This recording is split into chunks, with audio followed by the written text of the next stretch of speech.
Metroid, arguably the rawest franchise Nintendo has under their belt. Exploring these immersive alien worlds, discovering new paths, unlocking fun abilities, and blasting enemies in the face is just so damn cool, as it has been for the past 40 years. My first experience with the series came when Super Metroid dropped on Switch Online, but I didn't actively get hooked on it until Metroid Dread got revealed. I played some of the 2D games to prepare for Dread, then played the Prime games a couple years later to prepare for Prime 4, then decided that I might as well play the remaining games to do yet another ranking. So what'll be the restrictions this time?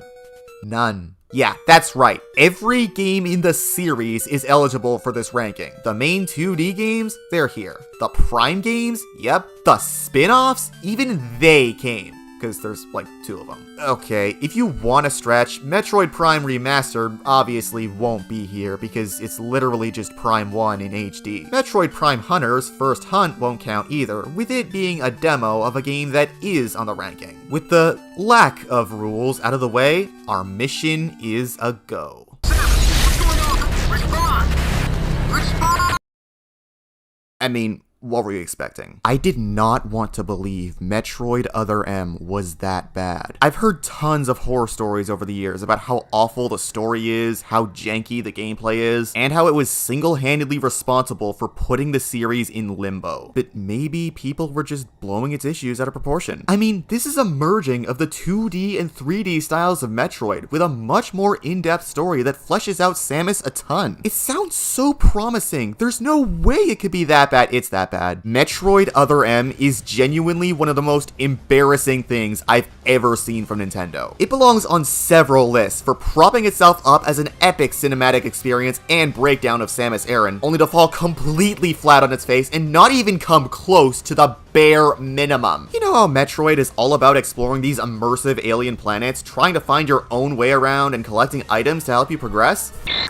Clearly that's not as appealing as bland metallic spaceship hallways that just direct you right where you need to go all the time. Screw letting the player think and take in the atmosphere for themselves. It's literally the FPS map design me. There are even a few parts that trick you into thinking they might be natural regions only for them to turn out to be simulations because immersion, am I right? And the quote-unquote music you hear in this game is just white noise. I could not recall a single original piece from this game if you held a gun to my head. Combining elements of the 2D games and Prime games might have sounded cool on paper, but if the non-existent level design wasn't enough, this idea is ruined even further by the game forcing you to use the Wii Remote on its side in a 3D game. Moving around these hallways with the Wiimote's D-pad is even more delayed and janky than it sounds. And when pointing it at the screen to enter first person, which you need to do a lot, you're not allowed to move because you. The combat is a complete joke. You can win by just mindlessly firing away thanks to how generous the auto aim is, and almost every attack can be easily dodged by mashing the D-pad in any direction. But to fire missiles, which you need to do for certain enemies and obstacles, you have to enter first person mode where you're extremely vulnerable and getting hit once forces you out. How the did anyone approve this? Was it that hard to just let us use a Wiimote with a nunchuck instead? I've already listed off so many fatal errors this game pulls, yet I haven't even gotten to the one that solidifies this game as a series slayer. The story.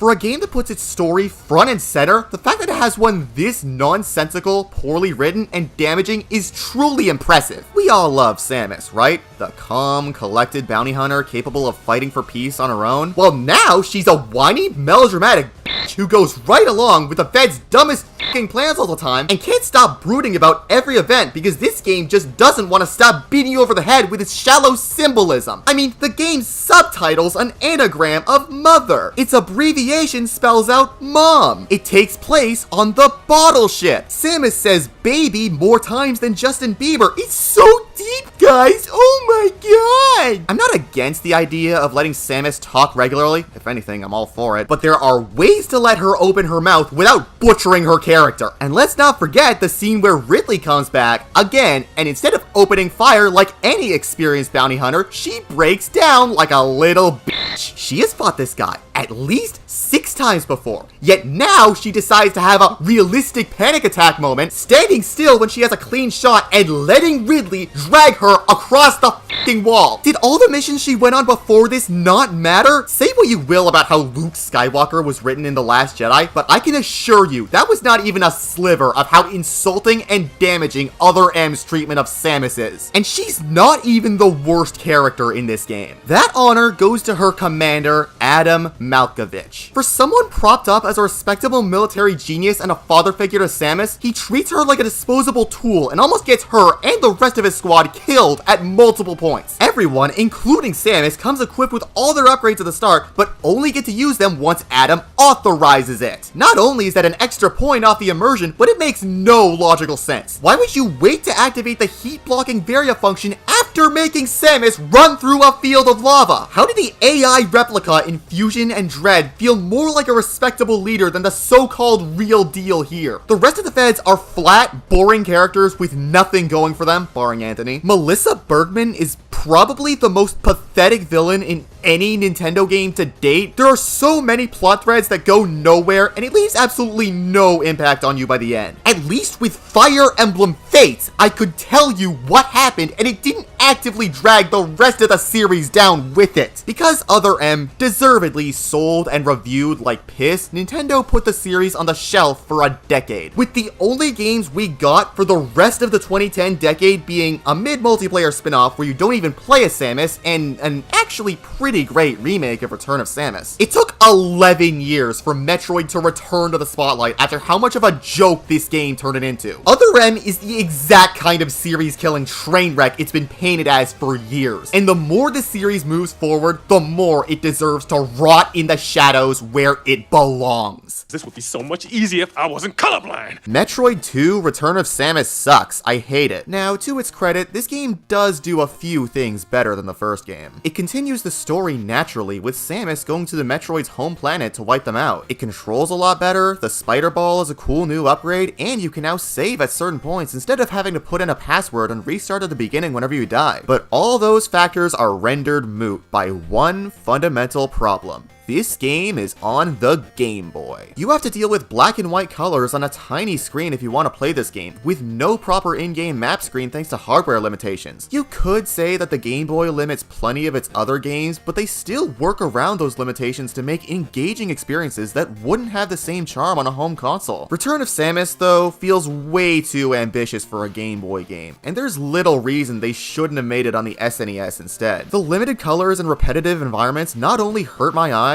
but they also make it hard to tell where to go without a guide, especially with no map screen. The quote-unquote bosses are also just a bunch of copy-pasted tiers of Metroids with annoying attack patterns that mainly just bum rush you. I respect Return of Samus for trying to bring Metroid over to handheld so early, but the original Game Boy was just not the right system for a game like Metroid in my eyes, and I feel like the game does not hold up that well. Engage, Ridley, motherfucker! Metroid! Yep, this sure is the first Metroid game. If you've seen some of my past video game franchise rankings, you should know the drill by now. It laid the foundations for the series, being an interesting mix of Mario's platforming and Zelda's exploration, complete with a sick sci-fi setting. However, the controls are really slow and clunky, the level design is dull and repetitive, the English versions are stuck with password saving, and unless you had a pencil and paper or subscribed to Nintendo Power, you were pretty much on your own in terms of navigation. Just like with Return of Samus, I kept my eyes glued to a guide at all times, even doing a few speedrun strats to shorten my playtime. I will say though, the end reveal that Samus is a woman was legitimately really cool. Sure, it's common knowledge now, and we have plenty of female leads in gaming today, but this was 1986. Unless you were Ms. Pac-Man, female characters in video games were typically reserved for the role of damsel in distress. So to see the kick-ass space warrior you've been playing as throughout the game turn out to be a lady is such an awesome twist. Aside from that though, it's just an old NES game. Definitely one worth looking back on, but not one that holds up the best today, especially with a much better remake coming later down the line.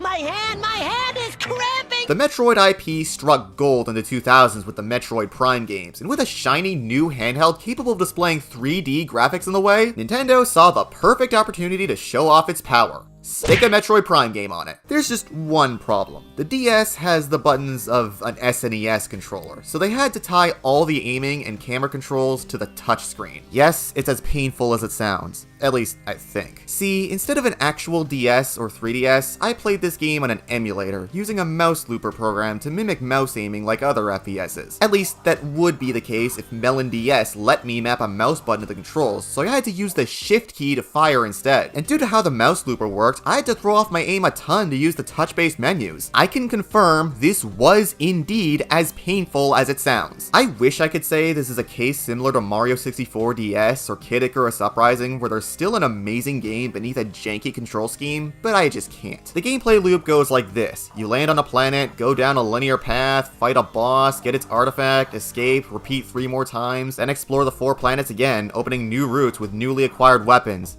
It's not very fun. The 4 planets are dull, boring, and linear, the bosses get recycled a ton, and the only real upgrades you get are the other hunter's weapons, which are only used to unlock different colored doors. The campaign is functional, I guess, but it really isn't anything to write home about. Apparently the multiplayer mode is way more fun, but I haven't played it, so I wouldn't know. It's still pretty cool how they managed to put an online shooter in some form on the DS, especially with this being almost a decade before Splatoon. Aside from that, and some impressive FMVs, there isn't a whole lot to Metroid Prime Hunters. It just feels like an excuse to put a proper Metroid Prime game on the DS, without considering how it would feel to play with a more limited control scheme. You ain't never had a friend, never had a friend. I don't think there's a single video game out there, at least from Nintendo, that got revealed and released at a worse time than Metroid Prime Federation Force. After 5 years of radio silence thanks to Other M nuking the bed, the first new thing we got from this series was a team-based run-and-gun spin-off on the 3DS with LEGO graphics that doesn't feature Samus, complete with a shitty soccer side mode. Yeah, this did not go over very well with fans, becoming the most disliked video game trailer of all time back then. Couple that with the damage control Nintendo and various news outlets did upon the trailer's reception, as well as the general poor output Nintendo had in the mid-2010s, it appeared that this game was doomed to fail. When it came out the following year, Nintendo just threw it out back in shame with all the poor publicity it was tied to, and it sold horribly as a result. It was quickly forgotten and left no impact on the series. With all that said, and all the circumstances surrounding it thrown to the side, how's the actual game?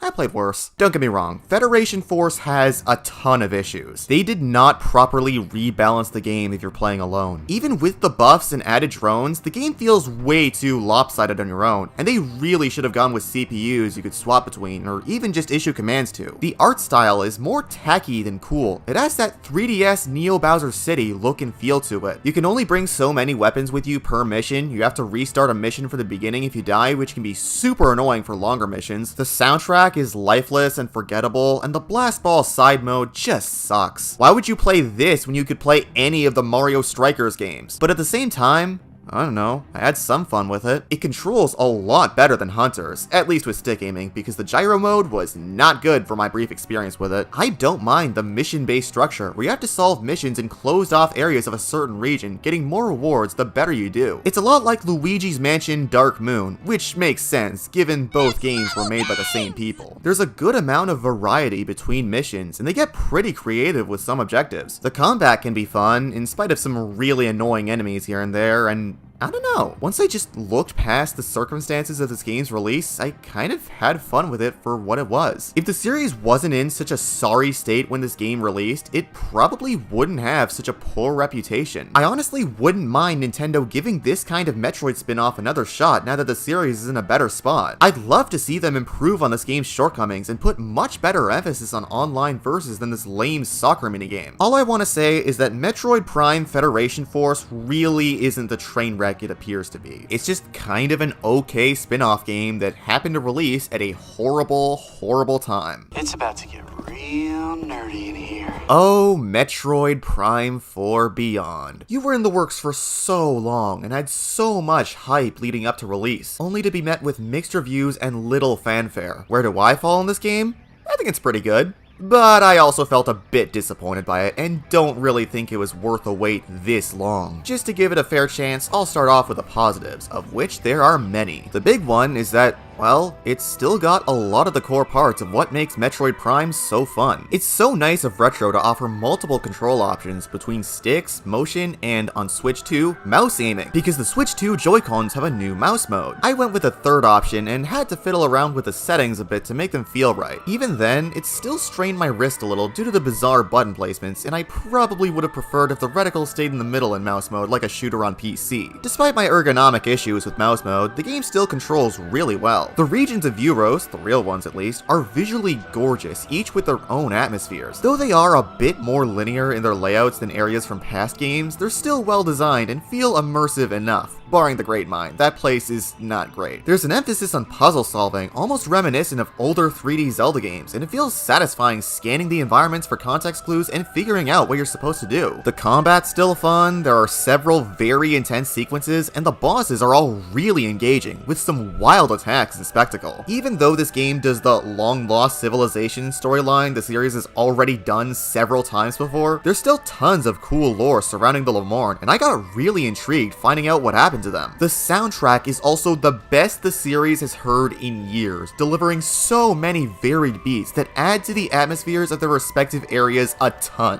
While this game does what it does very well, it also doesn't exactly break new ground or do anything the other Prime games already excelled at. There's only one visor, which, aside from the usual scanning, is only used to move a few things with your mind. It had potential, but they sadly don't do a lot with it. The only other new tool you have on foot is this beam you can redirect mid-shot, which is really cool and has several fun uses, even if it's basically just the beetle from Skyward Sword. And no game sticking Psychic in the name of each piece of gear is not enough to make it new. This was the first proper Prime game in almost 20 years, and the team at Retro Studios changed a lot since then, but it still feels like a game that could have come out 15 years ago. I'd be more forgiving to this if the new additions it did have worked well, but sadly, they don't. I cannot stand Soul Valley. Think Ocarina of Time's Hyrule Field if it was even bigger and blander, and you have Soul Valley. It's just such a flat, boring hub world with nothing going on, and it doesn't even have any music unless you 100% the game or pay $40 for an amiibo. Was it really that hard to naturally connect the areas together like most other Metroid games instead of forcing them to lead into this wasteland? Yeah, the motorcycle is cool, but you could have found a better reason to add it than this. While I can normally handle backtracking in a game like this, the way this game does it is so annoying. At certain points, you have to briefly pop into one area for one item, then ride all the way across the desert to open the way to the region you're actually supposed to explore next. And to get a new weapon, instead of immediately getting to use it once you obtain it like normal, you have to go all the way back to Rick Moranis to let him install it for you. Are simplicity and fluidity a lost art these days? There's also a really annoying mandatory grinding mission right before the finale that ruins the pacing and easily could have been cut down or removed entirely to save time. Thank God I was already going for the crystals beforehand. I also did not care much for the Federation troopers you fight alongside in this game. I kinda liked Duke and Armstrong, but that's about it. Takabi and the robot guy are boring, and the meme lord Miles McKenzie is kinda likable when he's just being the crew handyman, but whenever he was quipping or pointing out the obvious over and over, I just wanted to shoot him. And I hate to say this, but this game seriously wasted Psylux as a main villain. After so many years of build-up, he ended up barely doing anything and still feels like a walking teaser for a later game. Metroid Prime 4 is a very clear product of development hell, with so many baffling choices and undercooked aspects in spite of the things it does well. There are plenty of other games out there that underwent dev hell, like Kirby's Return to Dreamland for example, but you'd probably never guess playing that game due to how fun and well made it is. There was very clearly some mismanagement at Retro and this game's other teams that led to its questionable state, and I wonder what— oh, so the devs used to work at 343. That checks out! Actually, after I finished writing the script, word got out that Retro was forced to work with Namco's unimpressive scrapped build, which couldn't have been easy with a newer, lesser equipped team. This is the most likely cause cause of the game's numerous issues. Metroid Prime 4 is still a good game that I enjoyed playing, but it has so many questionable parts that bring it down a ton, and it would probably be a bit better received if we had to wait like 3 years for it instead of 18. Here's to hoping Retro locks in a lot harder with Prime 5 if they get to do it, especially if they're given full control instead of Nintendo forcing them to fix a shittier alpha build. What is the best game ever made?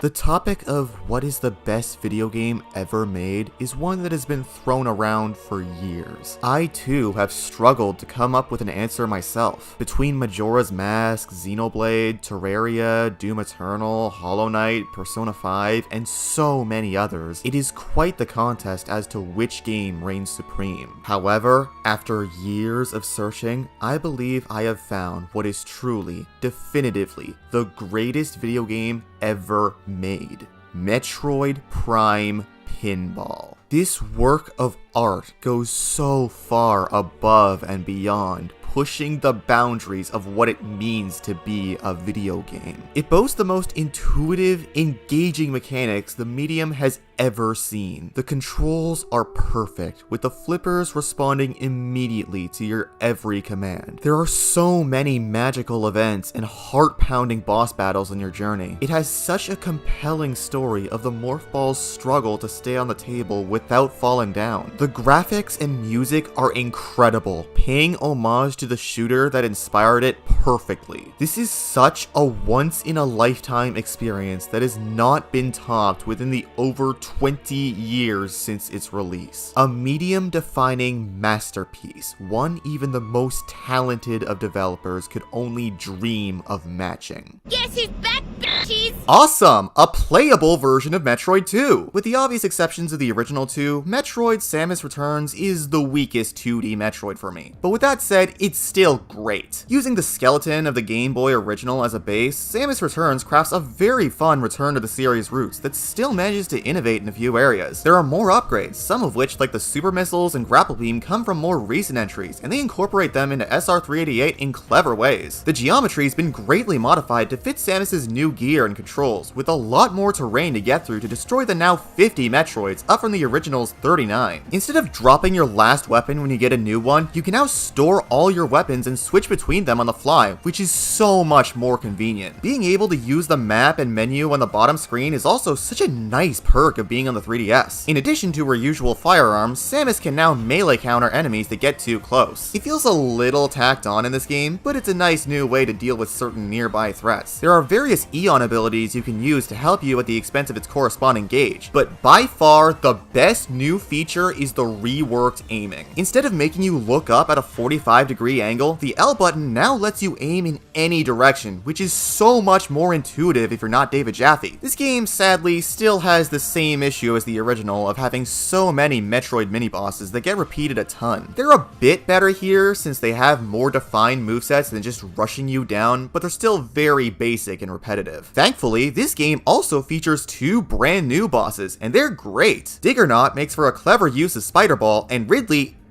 it's Ridley. You can't go wrong with Ridley. It's also a bit annoying that he had to buy an amiibo for a higher difficulty setting, something Nintendo still hasn't learned from. Though the game has issues, Metroid Samus Returns was a great return to form for the series and reimagining of an old Game Boy game. Alright, AM2R might be better, sure, but I haven't played it, so I wouldn't know. It's a shame Nintendo didn't bother marketing this game with the Switch fresh in their mind, not even giving it a proper E3 trailer, because the series really needed this win, and it sucks that it flew under so many radars. Seriously, couldn't you imagine how much better the state of the series would be if this game and Federation Force had just swapped release dates? Great Ether! Metroid Prime 2 Echoes is the overlooked middle child of the Metroid Prime trilogy. It isn't really discussed as much as 1 or 3, not because it's underwhelming, it just got overshadowed by other games in its year. With that said, it's still Metroid Prime, so it's still really good. While the core mechanics and most of the upgrades are carried over, Prime 2 takes place on an all-new planet known as Ether.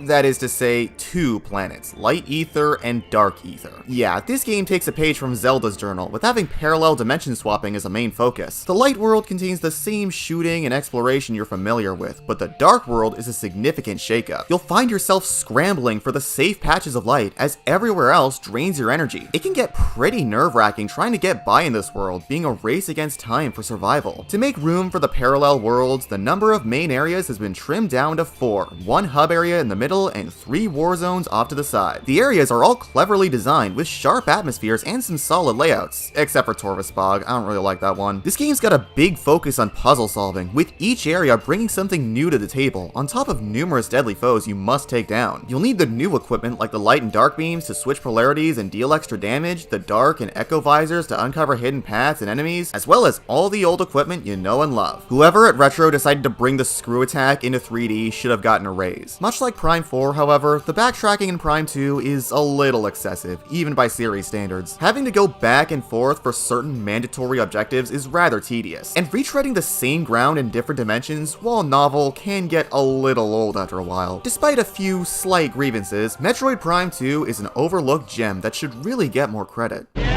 You too! Metroid Fusion is a very interesting 2D entry. Following up on the finality Super Metroid brought, this game takes a bold swing, bringing in a consequence of the Metroid's extinction with their prey, the X-Parasites. Gelatinous beings capable of leeching off any organism, dead or alive, and morphing into their victims. The opening of the game displays the threat they pose very well, with one effortlessly incapacitating the mighty Samus Aran, forcing her to undergo treatment that crippled her, requiring Metroid DNA just to stay alive. Rather than the alien influence of previous games, Fusion seems to take much more influence from John Carpenter's The Thing. Despite featuring less gore, the X invoke plenty of the same fear The Thing did, mimicking numerous deadly threats like Ridley and even Samus herself. Seriously, the SAX is one of the most terrifying things in any Nintendo game. After kicking ass as Samus for 3 games, being on the receiving end of a copy of her rampage, only being able to run and hide from this husk is super stressful. This game really taps into the series' horror side far more than any other entry, not just through the X, but also the unnerving atmosphere, the loneliness of the ravaged BSL station, the disturbing implications of Samus's new cellular makeup, and the sheer arrogance of the Galactic Federation still thinking they can use Metroids and now even the X-Parasites as weapons. You know, I'm starting to think the feds aren't actually good guys. On top of all this cosmic alien horror, well, it's still good old 2D Metroid. It is noticeably more linear than prior games, with marked objectives and more defined roadblocks in the form of colored locks disabled by switches. It's arguably patient zero for some of the later games getting a bit more linear, but it's still really fun. The exploration, platforming, combat, and other things remain as strong as ever, helped out a ton by the controls feeling a lot tighter than before. The BSL station feels very lived in, emphasis on lived. There are plenty of strong enemies and bosses, and the stakes feel very high at points, as they should given the threat the X pose to the galaxy. While not my favorite, Fusion is still a great installment in the mythos of Metroid, one that still stands out with its approach to horror. Metroid Prime 3 Corruption was the final entry of the original Prime trilogy, and what a way to go out. This game opens with a bang, throwing you straight into the action in a fight to stop a Phazon meteor from destroying a planet. It ends with Samus getting infected with Phazon and blacking out for a month. Upon waking up, she sets off to find her comrades and put an end to the corruption for good. After being built up for the past 2 games, the payoff of the deadly Phazon being the main threat works wonders. You really feel how much its influence has spread, with corrupted enemies and Dark Samus having a much more prominent role. After being a typical nuisance in Prime 2, it now straight up hunts Samus down, puppeteering her comrades against her and laughing in her face. The Phazon within Samus can act as a nice, albeit overtuned power-up in the form of Hyper Mode, but it also corrupts her the more she uses it, adding a bit of a risk for reward. Said Phazon also grows with each boss you defeat, so there's a sense of urgency to shut it all down before she's consumed. Being on the Wii, Prime 3 makes a lot of use of the system's motion controls, with the defining feature being the new point aiming. It feels really nice pointing the Wiimote to aim and shoot as you move with a nunchuck. I can't say how it compares to the stick aiming, but I still love how it feels, and appreciate Retro backporting the scheme to 1 and 2 through their Wii ports. The other motion controlled parts though, like Samus's ship and the lasso, aren't nearly as intuitive and feel more tacked on. The locations in this game are now different planets separated by a menu you similar to Hunters. Unlike Hunters though, the planets are all fun to explore with unique geometry, puzzles, and enemy encounters. I especially love Elysia and its gorgeous Sky City, reminding me a ton of Cloud City from Star Wars. It all ends with an assault on Phase, the source of all the Phazon. This was a perfect way to cap off the original Prime trilogy, sending you on a nerve-wracking race against time to end the corruption from its source. Metroid Prime 3 may have fallen victim to many of Nintendo's attempts to appeal to casuals, between its motion controls, its linearity, and its lack of difficulty, being by far the easiest of the Prime games. But even then, Retro still poured their hearts out to cap off Samus's fight against the Phazon, and it still holds up as a series highlight. I bet you all wish that Zero Suit Samus really wasn't a Zero Suit. Metroid Zero Mission is such a novel entry in the series, being a modernized reimagining of the original game with more streamlined gameplay, overhauled graphics, a proper map and save system, tighter controls, and extra content. It's gotten such a huge facelift that it's practically impossible to tell it was once an NES game. Taking the innovations and improvements Super and Fusion made to the formula and applying them to Samus's first adventure was a genius move, and it makes it so much more intuitive and fun. There are more upgrades, revamped level geometry, a more fleshed out story with more cutscenes, and plenty of other things to keep you hooked. Criteria even shows up as a nice connection to Super. If you get lost, a common occurrence in this series, there are objective markers to help you get on the right track. Its difficulty also feels just right for a beginner, being manageable but still providing enough of a challenge. For those reasons, as well as it being the first game in the timeline, it's the Metroid game I recommend to newcomers the most as the perfect entry point. It's not perfect, I'm not particularly fond of the added segment in the Space Pirate Mothership, but Zero Mission is still an amazing new take on an NES classic. Seriously, when I gave this game a try around the time Dread got revealed, I ended up playing through the whole game in one sitting. I was that hooked. And they even let you play the original Metroid when you finish the game, which is such a smart bonus. Why don't more remakes of classic games feature their original versions? Looking at you, Fire Emblem. This isn't over, Prime.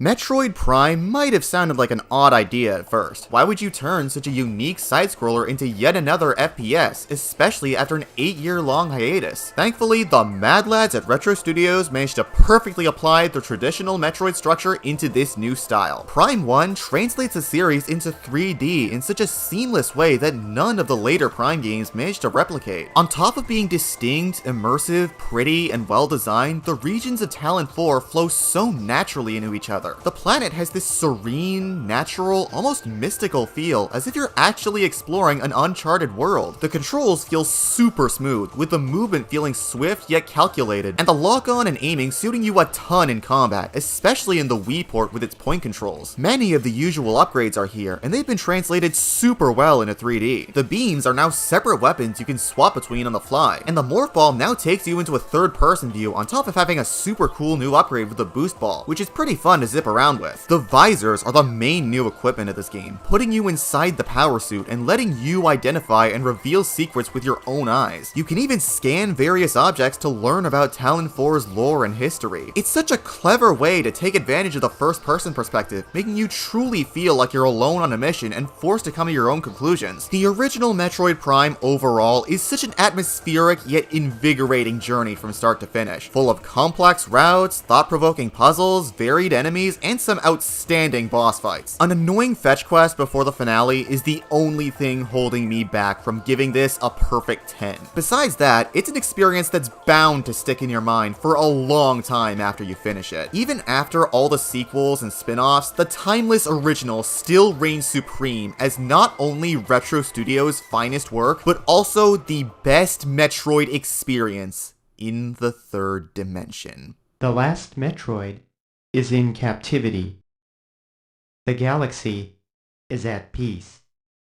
Super Metroid was the game that set the standard for the series going forward, building on and refining everything the first two games did, and molding the series into what it is today. This trip back to Zebes is much more gloomy and gritty than what the NES or Game Boy could have accomplished, with a dim color palette and creepier, more echoey sound design. The soundtrack especially conveys the unnerving atmosphere so well, delivering so many iconic tracks while still keeping you on edge. It's easily the series' best soundtrack in my eyes, the gold standard I wish the others would live up to. It truly feels like Zebes has gone off the deep end since Samus's last trip here, becoming even more of a hellscape in the years since. Despite this being familiar territory, they still managed to make the regions, terrain, and general design feel different from the original. It feels like this game does everything the devs wanted to do with the first game, but couldn't due to the hardware. There are tons of new upgrades and equipment, like the charge, wave, and plasma beams, the super missiles, the gravity suit, the grapple beam, the speed booster, and my beloved screw attack, all of which have become series mainstays. With more equipment, they play around with the level design a ton more and hide plenty of interesting secrets. Of course, there are also more roadblocks, but that means you really have to keep your eyes peeled for any sort of way to bypass them. Finding the upgrades and getting to play around with them and move forward through Zebes is so damn satisfying. This entire game is such a satisfying experience throughout, from the dark, stormy beginning to the finale in the rebuilt Turian. Seeing the baby grow a heart and sacrifice itself to aid Samus in her fight with Mother Brain, and especially the intense escape sequence that follows, are just so good. Easily the series' best escape sequence, feeling just as heart-pounding and exhilarating as one should. If I were to complain about anything, it would be the controls. They feel fine enough when you're just running around, but their slight stiffness throws me off a lot during combat, especially against bosses. Honestly, if this game had even slightly tighter controls, it would probably be my favorite in the series. Also,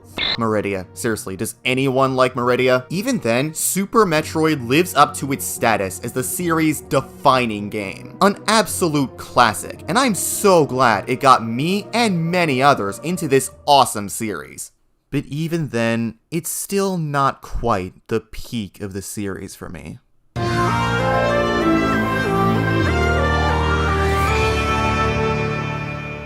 Look, I try to avoid recency bias as much as I can when it comes to automatically calling something the worst or best of its kind because it's new, or at least recent. So believe me when I say that Metroid Dread is the most fun, the most polished Metroid experience to date. It's such a fascinating story, first starting out on the DS before getting cancelled, only to be out of nowhere revived and completed on Nintendo Switch, getting rave reviews and bringing the series back to the spotlight. The controls in this game feel better than they've ever felt in the series before. They feel incredibly tight and responsive and go so well with Samus's swift movement. And you better be lucky they're this intuitive, because this might be Samus's hardest adventure to date. Between the intricate bosses, the stealth sections, and even some regular enemies and hazards, you're bound to die more than a few times, particularly on your first playthrough. But rarely does this game's difficulty ever feel cheap or overbearing. Just about every death feels at fault of the player rather than bad design, and it feels very rewarding and satisfying learning from your mistakes and getting past a great obstacle. Despite it coming out almost 20 years after Fusion, Dread is such a natural continuation of the story and evolution of the 2D formula. ZDR is such an expansive setting with some wild terrain and distinct regions, yet it still manages to naturally guide you to your next objective solely with the fluidity of its layout. All of Samus's usual upgrades are here, and they're all fun to use, besides the Shine Spark. And the same applies to the various new moves she has, especially the Flash Shift. I don't know why it took 2D Metroid this long to give Samus a dodge, but thank God they did, because it works wonders for zipping around and dodging attacks. The melee counter from Samus Returns has also been fine-tuned and feels much more at home and satisfying to pull off in this game. In addition to the usual running and gunning, there are also numerous stealth segments where you must sneak around the enemy. While they can be a bit annoying, it's super satisfying outrunning and outsmarting them until you eventually blast them and take their abilities. This game also builds upon the horrifying ramifications of Fusion's events super well, going all in on the